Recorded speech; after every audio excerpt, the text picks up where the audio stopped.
1000 रुपए में से 1 भी रुपया कम नहीं होना चाहिए। बाय। अरे है दीदी को बुलाओ यार, है दीदी।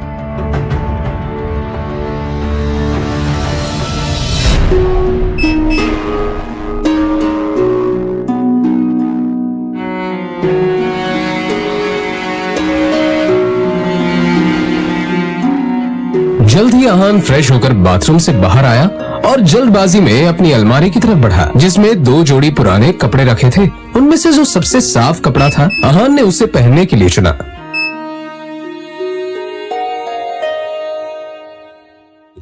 तैयार होकर वो बाहर निकला और जैसे ही सामने देखा तो उसकी सांस यामिनी गिल अपनी कुछ सहेलियों के साथ पार्टी में व्यस्त थी। तभी यामिनी जी की एक सहेली ने अपने सैंडल की तरफ देखकर कहा, यामिनी, ये देखो ना, तुम्हारे आते आते मेरा बेल्ट टूट गया चप्पल का। अब मैं घर कैसे जाऊंगी? अरे इसमें टेंशन लेने वाली कौन सी बात है? तुम पार्टी एंजॉय करो, मैं नौकर से कह दूंगी, वो ठीक करवा कर लाएगा। ना ना, मैं नौकरों पे भरोसा नहीं करती। मेरी चप्पल महंगी है।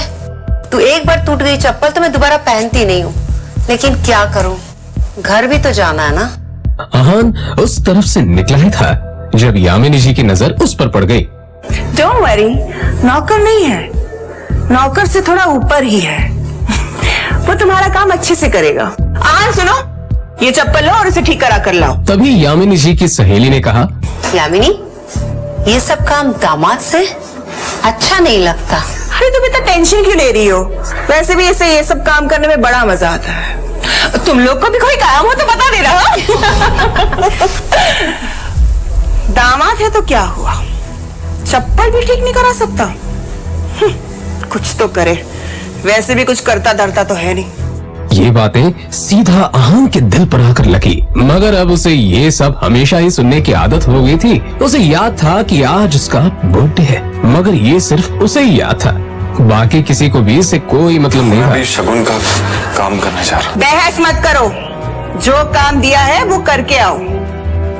दामाद है तो दामाद की तरह रहो। भिखारी कहेगा। पता नहीं शनाया की जिंदगी में ऐसा क्या लिखा था कि तुम जिस पति मिला है उससे। और अब यामिनी जी की सहेली ने आहान को उसकी टूटी हुई सैंडल की स्ट्रैप दिखाकर कहा, ये वाली चप्पल ठीक करना है, महंगी दुकान में ठीक करवाना। समझ में आया? कहते हुए उसने आहान का हाथ उठाकर सैंडल उसके हाथ में पकड़ा दिया।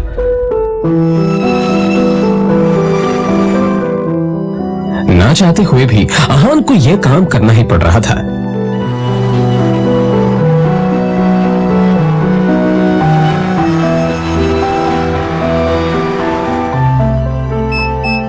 उसके मोबाइल पर उसकी बीवी शनाया ने मैसेज किया।